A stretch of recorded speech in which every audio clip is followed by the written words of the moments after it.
जय हिंद दोस्तों, बहुत बहुत स्वागत है आपका विक्ट्री ऑफ IS-20 में। आज के इस वीडियो में हम लोग जानेंगे कि आखिर भारत के नॉर्थ ईस्ट एरिया में इतने ज्यादा अलगाववादी आंदोलन क्यों होते हैं, नागालैंड के लोग क्यों स्वतंत्रता की मांग करते हैं, और इसके अलावा हम लोग देखेंगे कि 9 बिंदु समझौता आखिर क्या है और ये किन के बीच में हुआ था। तो चलिए शुरुआत करते हैं। देखिए, आप लोगों को पता है कि जो भारत का नॉर्थ ईस्ट एरिया है वो हमेशा से ही अलगाववादी आंदोलनों के रूप में चर्चित रहा है। जो इस वीडियो में हम लोग सेपरेट नागालैंड की बात करेंगे और इसके बाद जो अगला वीडियो होगा उसमें नॉर्थ ईस्ट के किसी अदर स्टेट की बात करने की कोशिश करेंगे। तो अभी हम देखेंगे कि नागालैंड का बैकग्राउंड क्या है, कि क्यों वहां पर अलगाववादी आंदोलन हो रहे हैं।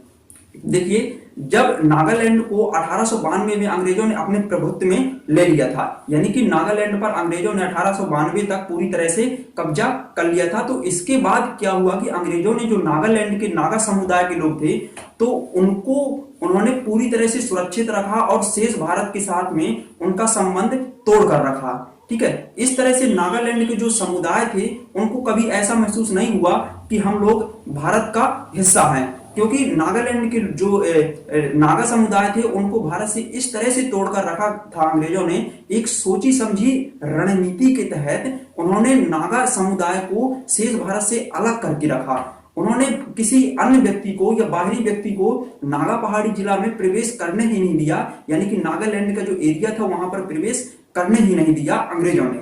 ठीक है, और इसके अलावा अंग्रेजों ने एक और वहां पर बहुत अच्छा काम किया अपने लिए कि जो नागा समुदाय के लोग थे उनको ईसाई धर्म में परिवर्तित करने के लिए वहां पर ईसाई मिशनरी भेजे और इस तरह से वहां पर ईसाई धर्म के चिकित्सालय खोले गए, वहां पर विद्यालय खोले गए। ठीक है, शिक्षा के केंद्र। तो इस तरह से जो नागा समुदाय था, जो नागा जनजाति के लोग थे, वो शिक्षित तो हो गए थे, लेकिन उन्हें यह पता नहीं था कि हम लोग भारत का हिस्सा हैं। जब वो भारत का हिस्सा अपने आप को नहीं मानते थे तो इसके बाद हुआ क्या कि जैसे ही अंग्रेज नागालैंड को छोड़कर यानी कि भारत को आजाद करके जाने लगे, यानी कि भारत को छोड़ने लगे, तब नागा समुदाय के लोगों ने भारत से अपने को अलग करने के बारे में सोचा। उन्होंने सोचा कि हम स्वतंत्र स्टेट की स्थापना करेंगे, एक अलग राज्य बनाएंगे, हम भारत में शामिल नहीं होंगे। ऐसी सोच उनके मन में चल रही थी, क्योंकि ये सोच अंग्रेजों ने ही उनके अंदर डाली थी। अंग्रेज कभी नहीं चाहते थे कि भारत एक राष्ट्र बन जाए, एक संघ बन जाए।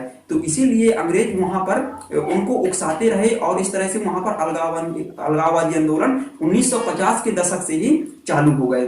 देखिए, इसके बाद क्या हुआ, 1945 में जो नागालैंड में लोकल नागा पहाड़ी हिल्स थे, नागा पहाड़ी जिला, तो वहां पर क्या किया गया कि एक नागा पहाड़ी जिला समिति की स्थापना की गई नागालैंड के लोकल नेताओं ने।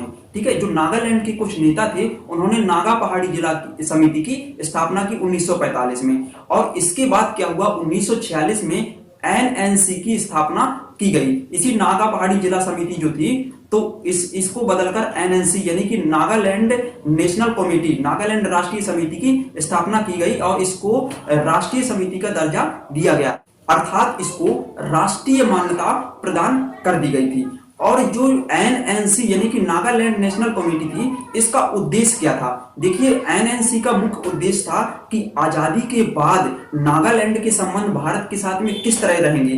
क्या नागालैंड भारत से अलग हो जाएगा या फिर नागालैंड भारत में ही विलय हो जाएगा और भारत का एक राज्य बन जाएगा। ठीक है, तो इस संबंधों पर नागालैंड NNC को चर्चा करनी थी, भारत के साथ संबंधों की चर्चा करनी थी NNC को।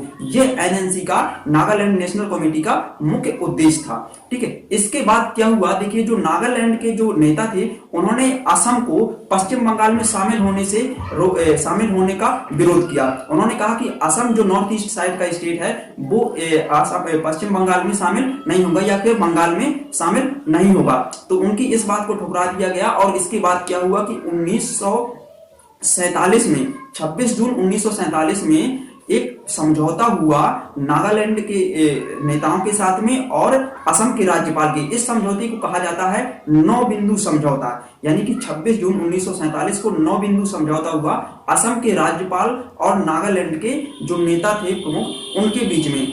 और इस समझौते में असम के जो राज्यपाल थे उन्होंने यह तय किया, उन्होंने सहमति बनाई आपस में कि जो नागालैंड पहाड़ी जिला है उसको वहां के न्यायिक, वैधानिक और कार्यकारी, इसके साथ साथ में उन्हें भूमि संबंधी अधिकार प्रदान कर दिए जाएंगे। मतलब इतने अधिकारों में ये लोग स्वायत्त होंगे, नागालैंड के लोग। ठीक है, तो इस तरह की नागालैंड को स्वतंत्रता देने की बात कही गई 9 बिंदु समझौते में। और इसके अलावा एक और बात रखी गई थी 9 बिंदु समझौते में, और जो असम के राज्यपाल थे उन्होंने कहा था कि जो नागालैंड के जो नागालैंड पहाड़ी जिला है उसके आसपास के जो जिले हैं जहां पर नागा जनजाति की बहुलता है, यानी कि नागा जनजाति के लोग जहां पर ज्यादा रहते हैं, तो उन जिलों को भी नागा पहाड़ी जिला में शामिल कर दिया जाएगा।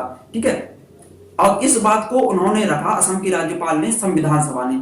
तो संविधान सभा ने क्या किया कि इस बात को ठुकरा दिया, यानी कि इस बात को नहीं माना और 9 बिंदु समझौते को इस तरह से यह खारिज कर दिया गया। और संविधान सभा ने कहा, अंत में लास्ट में एक बात कही कि यदि नागालैंड चाहता है तो उसको एक स्वायत्त, नागा पहाड़ी जिला है, उसको एक स्वतंत्र जिला प्रदान किया जाएगा, ना कि स्वतंत्र राज्य। स्वतंत्र राज्य नहीं रह सकता है, स्वायत्त जिला बनाया जा सकता है, उनकी संस्कृति को सुरक्षित रखा जा सकता है। और आप लोगों को पता ही है कि अनुसूचित 6 में वहां की जो नॉर्थ ईस्ट साइड की है वहां की संस्कृति को सुरक्षित रखा गया है, वहां पर कोई भी अन्य लोग उनका प्रवेश वर्जित किया गया है। ठीक है, तो इतना आप लोगों को यहां तक कंप्लीट हो गया।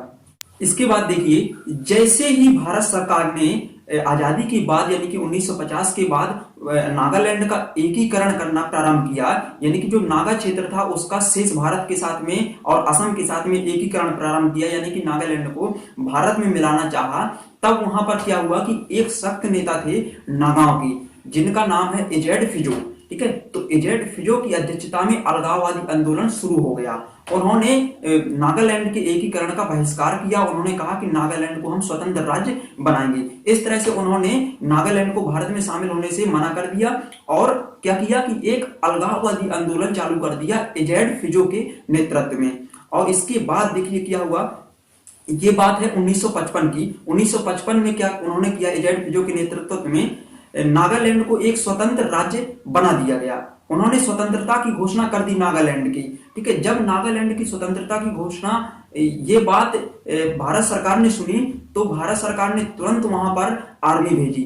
ठीक है, और जैसे ही भारत सरकार ने आर्मी भेजी तो वहां पर सशस्त्र विद्रोह भी चालू हो गए। उन लोगों ने, जो नागाओं के नेता थे, उन्होंने सशस्त्र आंदोलन भी शुरू कर दिया। और इस तरह से छोटी मोटी कुछ घटनाएं वहां पर घटित हुई। और हालांकि 1957 में इस आंदोलन पर काबू पा लिया गया, क्योंकि भारत सरकार ने सोचा कि इस सशस्त्र विद्रोह करने का कोई मतलब नहीं है। यहाँ के लोगों के दिलों को जीतना है, हमें यहाँ के लोगों को समझाना है, क्योंकि इन लोगों की गलती नहीं है, ये तो ऐसी मानसिकता अंग्रेजों ने ही बनाई है। तो इस तरह से उनको किसी न किसी तरह से बहलाकर फुसलाकर उनको मना लिया गया। और वहां के एक नेता थे नागालैंड के, जिनका नाम है इमकोंगेल्बा आओ। क्या नाम है? इमकोंगेल्बा आओ। ये थोड़ी नरम दल के नेता थे, ये समझदारी से काम लेते थे। तो ये नागाओं के एक नेता थे। तो इनकी आड़ में, यानी कि इनके साथ में भारत सरकार ने एक समझौता किया।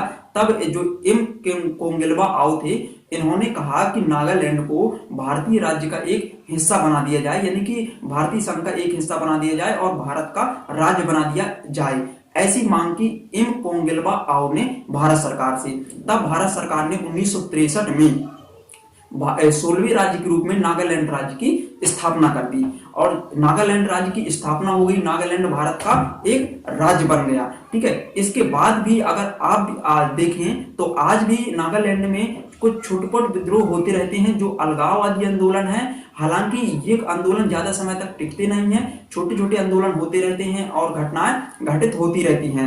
कभी कभी ये आंदोलन ज्यादा उग्रवाद रूप ले लेते हैं। तो जब भी आप नागालैंड से संबंधित कोई उग्रवाद आंदोलन पढ़ेंगे तो आप लोगों को इसका बैकग्राउंड पता होना चाहिए। तो दोस्तों, इस वीडियो में हम लोग इतना ही जानेंगे और इसके बाद अगले वीडियो में हम लोग देखेंगे कि नॉर्थ ईस्ट साइड के अदर स्टेट में किस तरह से उनका ऐतिहासिक बैकग्राउंड है और वहां पर क्यों अलगाववादी आंदोलन होते हैं। धन्यवाद।